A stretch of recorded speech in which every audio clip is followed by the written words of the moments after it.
পরিষ্কার ভাষায় বলেছেন, ও আমার বান্দা বান্দীরা, তোমরা যদি সত্যিকারের আমি আল্লাহ আমার প্রতি যখন বিশ্বাসী হবে, আমি আল্লাহ তোমাদেরকে ভয় দিয়ে পৃথিবী জমিনেতে পরীক্ষা নেব। আমি আল্লাহ তোমাদেরকে সমাজের বুকে কখনো কখনো ভুকা রেখে আমি আল্লাহ তোমাদেরকে অন্যের ঘাটতি ঘটিয়ে দিয়ে আমি আল্লাহ পাক রব্বুল আলামিন তোমাদেরকে রিজকের ঘাটতি ঘটিয়ে দিয়ে তোমাদেরকে আদা পেটা খাইয়ে রেখে আমি আল্লাহ তোমাদেরকে পরীক্ষা করাবো। ও বান্দা মনে রাখো, আমি আল্লাহ পাক রব্বুল আলামিন তোমাদেরকে আরো বলে দিলাম, ওয়া নাকসিম মিনাল আমওয়াল, আমি আল্লাহ পাক রব্বুল আলামিন তোমাদের সমাজের বুকে এমন সময় চলে আসবে তোমাদের মাল সম্পদ গুলোর ঘাটতি ঘটিয়ে দেব।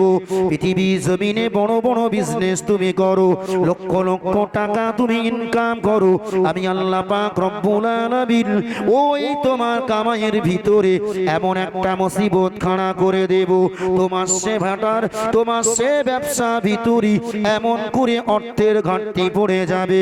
মহান আল্লাহ পাক রব্বুল আলামিন আপনার চলাবলার ভিতরে, আপনার আয় রোজগারের ভিতরে, আপনার সম্পদের ভিতরে এমন করে একটা একটা করে সমাজের বুকে আপনার জন্য মালের ঘাটতি ঘটিয়ে দেবে।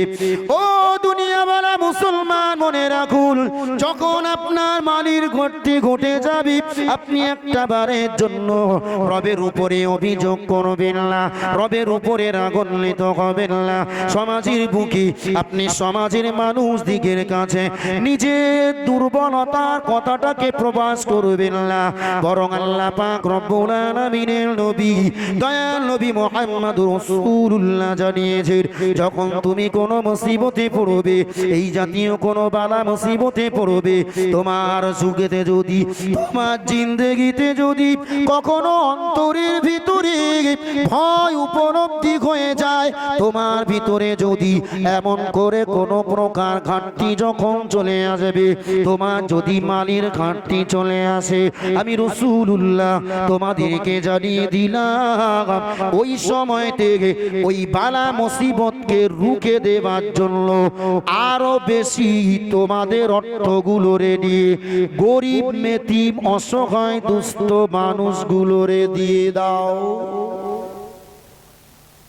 অথচ খেয়াল করে দেখবেন, যখন অর্থর ঘাটতি পড়ে যায়, ভিখারি যদি তখনই হাত পাতে বলে ভাই এখন হবে না, টানাটুনি যাচ্ছে, হয় না এটা ঠিক। আমরা প্রসেসটার উল্টো চলি, সিস্টেম যেটা সেই সিস্টেমের বহির উল্টোটা আমরা চলি। রাসূলুল্লাহ বলছেন, তোমার যদি সম্পদের ঘাটতি যায় তাহলে আরো একটু সম্পদ নিয়ে তুমি সাদকা করো।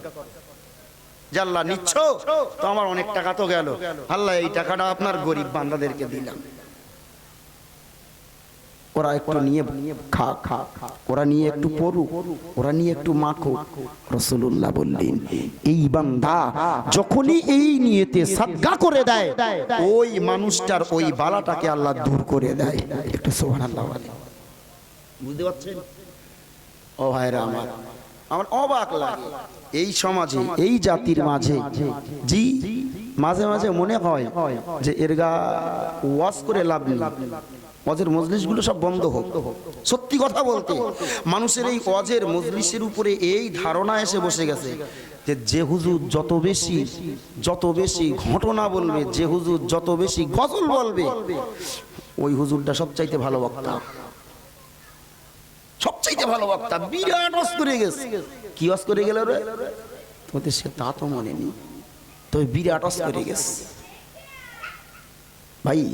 ওই জন্য বলেছি লাউড স্পিকার বন্ধ করুন, এলাকার মানুষ একটা নির্দিষ্ট দিন করুন। যেমন সালিশ, মোড়ল বিচার যখন সালিশ করতে বসে, সত্যি করে বলেন দিন, আজকে যদি এই জায়গাটা সালিশ ডাকা হতো, এই কটা লোক থাকতো এখানে, হ্যাঁ তখন সালিশ ডাকা মতন একটা সালিশ ডাকুন, ডেকে একটা মৌলভী সাহেবরে ডাকুন ভালো মতো, যে শরিয়াতের সমস্ত বিষয় সম্পর্কে মোটামুটি অভিজ্ঞ, তাকে দিয়ে আপনাদের কি চাহিদা, কি নসিহত শোনার, তার কাছ থেকে শুনুন। ভালো করে মজলিস জমান, বসুন। জি, যখনই আপনি মজলিসটাকে করে নিজে কিছু কথা শুনে উপলব্ধি করে নিজের জীবন পাল্টাতে পারবেন, তখনই হবে উপকার। নইলে এই যা ওয়াজ করছি, নসিহত দিচ্ছে, সব বেকার। আল্লাহ এই ঘাটে পড়বেন, আর একটা একটা ঘাট যখন পেরিয়ে যাবেন তখন আর মনে থাকবে না পুচিনের কথা। করোনা চলে গেল, মুসল্লিও চলে গেল। তাহলে খৌফ, আল্লাহ খৌফ দিয়ে, ভয় দিয়ে আপনার পথে ফেরাবে। আপনি ফিরেছিলেন পথে, ভয় কেটে গেল, আপনিও মসজিদ থেকে কেটে গেলেন। আল্লাহ আপনার ক্ষুধার্ত রেখে অনেক সময় পরীক্ষা নেয়, ক্ষুধা কেটে যায়, আল্লাহর কথা ভুলে যায়। নাকসিম মিনাল আমওয়াল, আল্লাহ মাল সম্পদ অর্থের ঘাটতি ঘটিয়ে দেয়, ব্যবসাতে লস হয়। ভাটা সুন্দর চলছে, ভাটার ব্যবসা সুন্দর চলছে, এক চক্কর ভুলে গেল, জি বহু মাল বেরিয়ে গেল, ভালো রেটও পাওয়া গেল, পরের চক্কর যেতে না যেতে ভাষণ নিয়ে টোটাল সব এক ভাষণে শেষ। এরকম ঘটে। ভাটার কাজ চলেছে, এক চক্কর চলেছে সুন্দরভাবে, কাঁচা মাল স্টকে লাট, নদীর পাড় ভেঙে পানি ঢুকে সব শেষ। ভাটার মানে ডাম্পারের ভিতরে যে মাল সেগুলো শেষ, স্টকে যে মাল সব শেষ। হয় না, হয় না, এ মুসিবত আসি। ওরাই তো ওই ডকটাকে বাঁধে, ওরা কি বাধা বলে, ডক বাধা বলে। এই ভাটা কর্তৃপক্ষ ওরাই তো এই নিয়েতে বাঁধে যেন এই সারা সিজনের ভিতরে এই বাঁধটা যেন আর না ভাঙে। আচ্ছা, ওরা কি এই চিন্তা ভাবনায় বাঁধে যে যেন ভেঙে যায়, আমার যেন ক্ষতি হয়, এই কেউ বাঁধে? তারপরেও ভাঙে। ভাঙে কি ওটা? আল্লাহ। সম্মানিত হাজিরিন, মনে রাখুন, মহান আল্লাহ এমন করে বান্দা দেখি, ও দুনিয়ার মানুষ মনে রাখুন, বান্দাদেরকে একে একে এমন করে পরীক্ষা নেন, যে বান্দারে আল্লাহ পছন্দ করেন, যে বান্দারে আল্লাহ বেশি ভালোবাসেন, ওই বান্দাটা যখন গুনার পাল্লা বেড়ে যায়, ওই বান্দারে একটা একটা পদে পদে আমার আল্লাহ ওই মানুষটার জন্য পরীক্ষা নিরীক্ষা নিয়ে থাকে। তার ভিতরে এক নম্বরের পরীক্ষা আমি জানিয়েছি, মহান আল্লাহ কোরআনের কারীমের ভিতরে জানিয়েছেন, আল্লাহ যখন পরীক্ষা নেওয়ার ইচ্ছা করেন, মহান আল্লাহ মানুষদেরকে দিয়ে ভয়, মানুষের ভিতরে ভয় ঢুকিয়ে পরীক্ষা নেয়। দ্বিতীয় নম্বরে বলেছি, আল্লাহ যখন বান্দারে পরীক্ষা নেয় বলে মনে করে, মহান আল্লাহ পাক রব্বুল আলামিন ওই বান্দার ক্ষুধার্ত আল্লাহ বানিয়ে দেয়। মহান আল্লাহ যে বান্দারে পরীক্ষা করার ইচ্ছা করেন, ওই বান্দার জন্য মহান আল্লাহ তার সম্পদের ঘাটতিটারে ঘটিয়ে দেয়। ও দুনিয়াওয়ালা মুসলমান, একটা বারের জন্য মনে রাখুন, আল্লাহ নবী আল্লাহ পাক রব্বুল আলামিন কোরআনুল কারীমের ভিতরে আবারও তিনি বললেন, ও বান্দারা, শুধু এতটুকু নয়, আমি আল্লাহ যদি মনে করি, আমি আল্লাহ যদি মনে করি তোমারে পরীক্ষা করব, তোমারে পরীক্ষা নেব, আমি আল্লাহ বলে দিলাম, ওয়া নাকসিম মিনাল আমওয়ালি ওয়াল আনফুসি, আমি আল্লাহ তোমার সম্পদ নিয়ে ক্ষান্ত হব না। আমি আল্লাহ যদি মনে করি তোমারে আরো বেশি পরীক্ষা নেওয়ার প্রয়োজন, আমি আল্লাহ তোমার জিন্দেগির প্রিয়তম বস্তু তোমার সন্তানকেও তোমার কোল থেকে কেড়ে নেব। বাপের কোলে সন্তান মরে না, মরে না? মার কোলে সন্তান মরে না, মরে না? ও দুনিয়াওয়ালা মুসলমান, একটা বারের জন্য মনে রাখুন, মহান আল্লাহ বললেন, বান্দারে, আমি যখন তোমারে ভালোবাসবো, আমি যখন তোমার প্রতি রহম করব, আমি আল্লাহ ওই সময় মহব্বত করি, আমি আল্লাহ ওই সময়তে ভালোবেসে, আমি আল্লাহ তোমার সন্তানকে কেড়ে নিয়ে তোমার জানের মতো প্রাণের চাইতে প্রিয় সন্তানকে কেড়ে নিয়ে আমি আল্লাহ তোমার পরীক্ষা করে দেখব তুমি তোমার পরীক্ষাতে ঠিক আছো কিনা। আল্লাহ সন্তানকে কেড়ে নেন মাঝে মাঝে বাপের কোল থেকে, এতে কেউ হায় হতাশ করবেন না। যদি এটা নেয় একটা বার পড়ুন আলহামদুলিল্লাহ, কান্না আসবে, দুঃখ বার হবে, চোখের পানি বার হবে, তারপরেও আলহামদুলিল্লাহ, আল্লাহ দিয়েছিল, আল্লাহর জিনিস আল্লাহ নিয়েছে।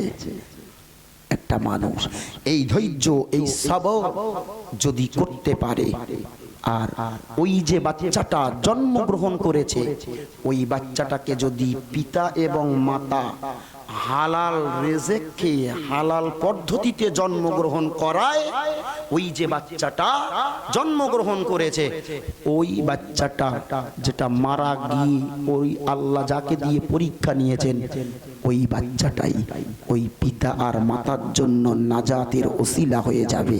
একটু সুবহানাল্লাহ আলাইহি। যদি একটাবার আপনি শুধু শুকরিয়া আদায় করেন আল্লাহ, যে আল্লাহর জিনিস তো আল্লাহ দিয়েছে। হ্যাঁ, মা নারী ছিঁড়ে জন্ম দিয়েছে, বাপ অনেক কষ্ট করে ওই সন্তানকে জন্ম দিয়েছে, কষ্ট হবে, দুঃখ হবে, বেদনা হবে। তার মানে কি এই যে আমি বুক দাবড়াবো আর বলবো আল্লাহ আমার বাড়ি একটা, ওর বাড়ি 6টা, আল্লাহ তুমি ওর 6টাতে একটা দেখতে পেলে না, আমার একটা দেখতে পেলে? এরা হয় না, হয় না? হ্যাঁ, এটাই আপনার জন্য পরীক্ষা ছিল, আপনি পরীক্ষায় ফেল করলেন। আপনার জন্য যে পরীক্ষাটা নেওয়া হলো সে পরীক্ষাতে আপনি ফেল। আর পরীক্ষাতে যদি ফেল করে কোথায়? সেই গোড়ায় বলেছিলাম জায়গায়। একটু বুঝুন, আপনি সম্পদ কামান, অর্থ করেন, বাড়ি গাড়ি করেন, ইসলাম বারণ করিনি, বরং ইসলামে এটা বিধান আছে যে তোমার অর্থ কামাই করতে হবে। অর্থ যদি আমি না কামাই করি হজ করতে যাব কি করে? শরীয়তের একটা বিধান তো হজ করা, শরীয়তের আরো একটা বিধান তো হলো যাকাত দেওয়া। যাকাত দেবে কে? টাকা যার আছে সেই। আমার যদি টাকা না থাকতো আমি যাকাত দেবো কোত্থেকে? শরীয়তের বিধানে ওটা কোত্থেকে এলো? শরীয়ত নিষেধ করিনি আপনারে যে আপনি টাকা ইনকাম করেন না, বরং টাকা আপনি ইনকাম করেন যে পদ্ধতিতে, এই পদ্ধতিটার পরিবর্তন আনতে হবে। কি পদ্ধতি? না আমি হারামি পথে কোনো অর্থ কামাই করব না, হালালি পথে। এখন আমি সারাদিনে নামাজ কালাম পড়লাম না, একদম ভ্যান চালিয়ে দেহের রক্ত পানি করে টাকায় করলাম, টাকাটা হালাল না হারাম? বলেন হারাম। একদম দেহের রক্ত পানি কামাই খাওয়ানো রক্ত, সারাদিন মাঠে মজদুরি কাজ করেছি, দিনের শেষে 300 টাকা জনের দাম পেয়েছি, হালাল? হালাল অর্থ, হালাল অর্থ। কিন্তু মনে রাখতে হবে হালাল অর্থ কখনো কখনো হারাম হয়, হালাল অর্থ কখনো কখনো হারাম হয়, হালাল ব্যবসা কখনো কখনো হারাম হয়। মুসলমান জানা আছে আপনার? না, হালাল ব্যবসাও অনেক সময় আছে হারাম। যেমন জুমার দিনে আপনি মনে করুন এটা কি মোবাইল, একটা মোবাইল দোকানদারের কাছে আমি গেলাম, এর দাম 10,000 টাকা, 10,000 টাকা দিলাম, মোবাইল আলো আমারে মোবাইল দিল, নিয়ে চলে আসলাম। এটাও একটা হালাল জিনিস, টাকাটাও একটা হালাল জিনিস, দুটো জিনিসই হালাল। আমি টাকা দিলাম চাল কিনলাম, টাকা দিলাম ডাল কিনলাম, সব জায়েজ জিনিস তো। টাকাটা এটা জায়েজ ব্যবসাটা, কিন্তু ওই ব্যবসাটার ভিতর চলতে চলতে যদি জুমার দিনে আজান দিয়ে দেয়, আর এই জুমার আজানের পরে যদি আপনি মাল ক্রয় বিক্রয় করেন, টাকাও হালাল, মালও হালাল। বুঝতে পারছেন তো? লেনদেন যেটা করবেন সেটা, কেউ বলেছেন মাকরুহ তাহরিমি, কেউ বলেছেন হারাম। মাকরুহ তাহরিমি হারামের ধারে কাছে। বুঝতে পারছেন আমার কথা? হালাল ব্যবসা পৃথিবীতে ব্যবসা করাটা হালাল পন্থা যদি হয়, সেটা দুই পক্ষের দুটো জিনিসই হালাল। ব্যবসা করা হালাল তাই বলে মদের ব্যবসা হালাল, ব্যবসা করা হালাল তাই বলে শুকরের ব্যবসা ব্যবসা করা হালাল, তাই বলে জি আমার বাড়ির ভিতরে কোনো একটা মেয়ে ভাড়াটিয়া এনে কোনো কুকাজ করবে, তার জন্য জায়গা ভাড়া দেবো, ভাড়া সেটা সেটা হালাল না। মালটাও হতে হবে হালাল, তার বিপরীতে যে অর্থটা আসবে সেটাকেও হতে হবে হালাল। দুটো হালাল মালের বিনিময়ে যেটা করা হয় ওই ব্যবসা সেটা জায়েজ। অথচ ওই মালটাই যদি মসজিদে যখন আজান হয়ে যাবে, ওই জুমার আজান ঢাকার পরে আপনি যদি ওই মালটাকে অপরকে দেন, তার থেকে যদি টাকা নেন, ওই টাকাটা আপনার নেওয়া না যায়। বুঝতে পারছেন?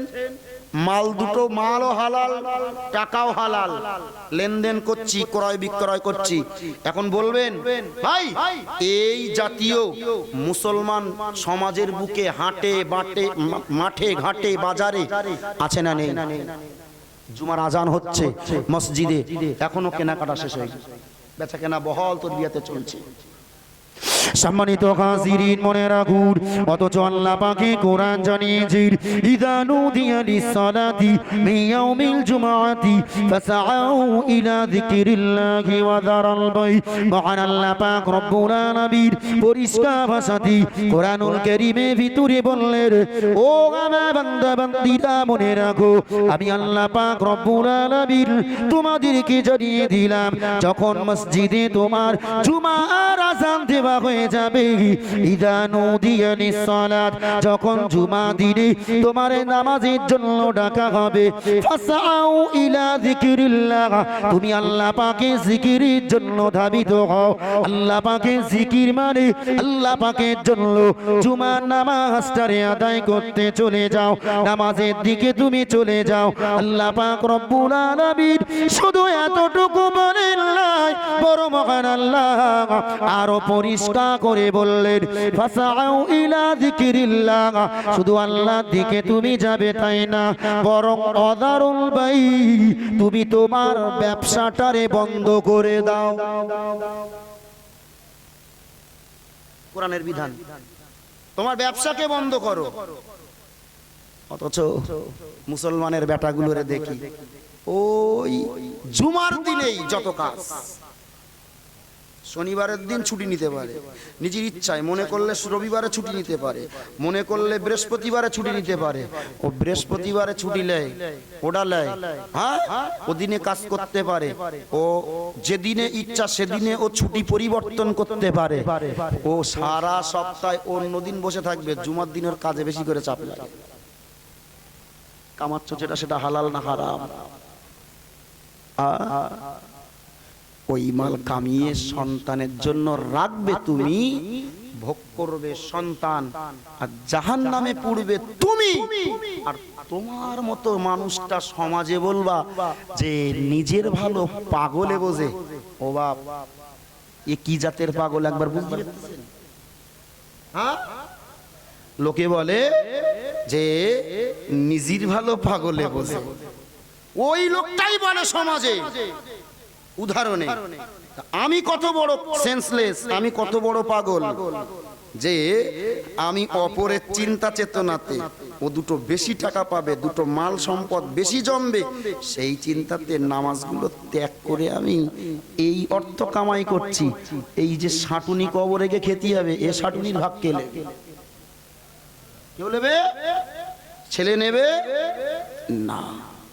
সম্মানিত হাজিরিন, মনে রাখুন, আল্লাহ পাক রব্বুল আলামিন এই জন্য তো কোরআনুল কারীমের ভিতরে পরিষ্কার ভাষাতে জানিয়েছেন, ও বান্দা মনে রাখো, আমি আল্লাহ পাক রব্বুল আলামিন তোমারে আবার সতর্ক করে বলি, পৃথিবী জমিনেতে তুমি যদি কোনো ভালো কাজ করো, মানা আমিলা সালিহান ফালিনাফসিহি, বান্দা পৃথিবীতে যদি তুমি কোনো প্রকার নেক আমল করো, ওই নেক আমলের বদলা আমি আল্লাহ তোমাকেই দিয়ে দেব। একটু জোরে জোরে বলুন সুবহানাল্লাহ। অপর দিকে মহান আল্লাহ আবার ডেকে বললেন, ও আমার বান্দা বান্দি মনে রাখো আমি আল্লাহ পাক তোমারে জানিয়ে দিলাম ওমান আসা ফাআলাইহা বান্দা পৃথিবী জমিনে তুমি যদি কোনো অন্যায় করো তুমি যদি পৃথিবী জমিনে কোনো পাপ করে ফেলো তুমি যদি চলতে গিয়ে আমি আল্লাহ তোমারে জানিয়ে দিলাম ওই গোনার কাজটা কিন্তু তোমার উপরে বর্তাবে তুমি ছেলের জন্য গোনা করতে পারো মেয়ের জন্য গোনা করতে পারো তোমার বিবির জন্য সমাজের বুকে তুমি গোনায় জড়িয়ে যেতে পারো আমি আল্লাহ পাক রব্বুল আলামিন বলি না বান্দা না পৃথিবী জমিনে তুমি যদি অন্যের জন্য গোনা করো ওই অন্যের সুখের জন্য যদি গোনা করো ওই গোনার ভাগ অন্যের ঘাড়ে যাবে না বরং ওই অন্যের জন্য যে গোনাটা আপনি করলেন ফাআলাইহা সেটি তোমার নিজের উপরেই বর্তাবে অপরের জন্য আপনি গোনা করছেন অপরের আশায় যে আমার বিবি সুখে থাকবে আমার বিবি এই কাজটা করেছে আমার বিবি আমার ছেলেটা একটা অন্যায় করে ফেলেছে ঠিক আছে লোক সমাজ যদি ধরে ফেলি লোক যদি ধরে ফেলে মান সম্মানের একটা ইজ্জতের ব্যাপার ঠিক আছে আমি বাপ একটা মিথ্যে কথা বলে দেই ছেলেরে বাঁচিয়ে নিয়ে আসি হয় না আমি বাপ যেই মিথ্যা কথা বলবো আমার সন্তানকে বাঁচাতে গিয়ে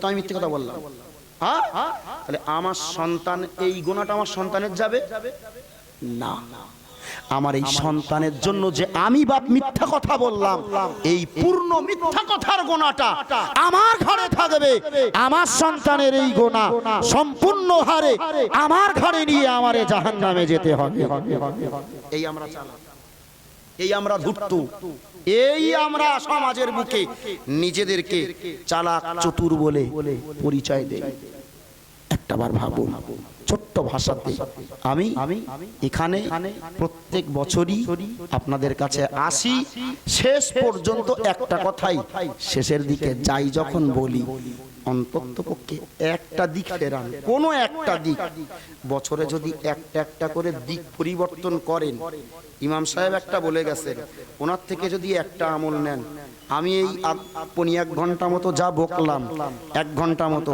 এর থেকে যদি একটা নেন পরবর্তী বক্তা যিনি আসছেন ওনার থেকে যদি একটা আমল নেন এর পরে যিনি আসবেন তানার থেকে যদি একটা নেন এই 4 জনের কাছ থেকে 4টে আমল যদি বছরে করতে পারি বছরে যদি নিজেরা মানতে পারি তবে এই সভা দেন নচেত সভা বন্ধ করে দেন কি লাভ শুধু দোকানদার আসবে দোকানদার টাকা কামাইনে বাড়ি যাবে ডেকোরেশন আসবে ডেকোরেশন করবে ডেকোরেটররা খানিকটা টাকা নিয়ে যাবে আর হুজুর আসবে হুজুর খানিকটা পকেট ভর্তি করলে টাকালে চলে যাবে আমার কপালে শেষের বেলা কি পাড়া কুড়ুনে চালির খিচুড়ি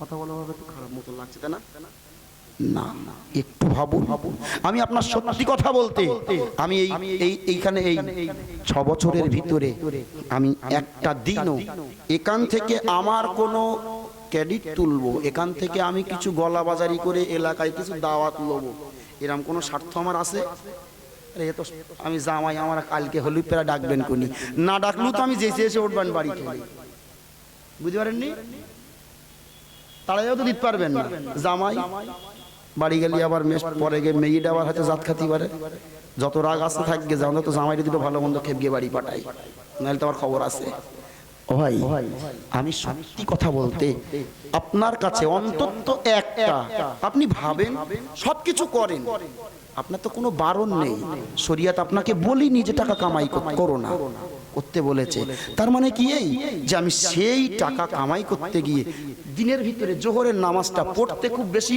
15 মিনিট সময় তা আমি সারা দিনের ভিতরে আমার নিজের জন্য যদি 15টা মিনিট সময় না দিতে পারি আমার পৃথিবীতে থাকার কি মানে আছে বুঝতে পারেননি সারাটা দিন সন্তানের সুখের জন্য বিবির সুখের জন্য কাজ করে লোকের কাছে মেন্দারি কাজ করে লোকের কাছে গালিগালাজ শুনে লোকের কাছে কত ভাষা খারাপ শুনে টাকা ইনকাম করছি তাদের সুখের জন্য আমার সুখের জন্য ওই সময়ের ভিতর থেকে 15টা মিনিট বার করতে পারবো না তাহলে আমি চালাক না বোকা একটু একটু বুঝুন, একটু নিজের ব্রেনটাকে নিয়ে একটু আপনি ভাবুন, আপনার নিজের ভাবনাতেই আপনার যথেষ্ট। আল্লাহ অন্তত পক্ষে আজ এই মজলিস থেকে আমাদেরকে এতটুকু একটু চেতনা ফেরাক, আল্লাহ আমাদেরকে অন্তত পক্ষে একটু তার দ্বীন এবং ইসলামের প্রতি আল্লাহ আমাদের একটু মুখটাকে রুজু করিয়ে নেন। আল্লাহ আমাদের সকলকে তার দ্বীনের জন্য কবুল করেন, সবাই বলি আমিন। আখিরি দাওয়ানা আনিল হামদুলিল্লাহি রাব্বিল আলামিন। পরবর্তী বক্তা একেবারে আমার অত্যন্ত প্রিয়, একেবারে এ জায়গাতে এবারে প্রথম, এই মজলিসটাতে উনি এবার প্রথম, জি খুব সুন্দর নসিহত করেন। বন্ধুবর ভাই এসেছেন, আমাদের মজলিসের সুনামধন্য সঞ্চালক সভাপতি সাহেব তিনি আছেন, তার নাম ঘোষণা দিচ্ছেন। মহব্বতে উচ্চ রবে দরুদ শরীফ আল্লাহুম্মা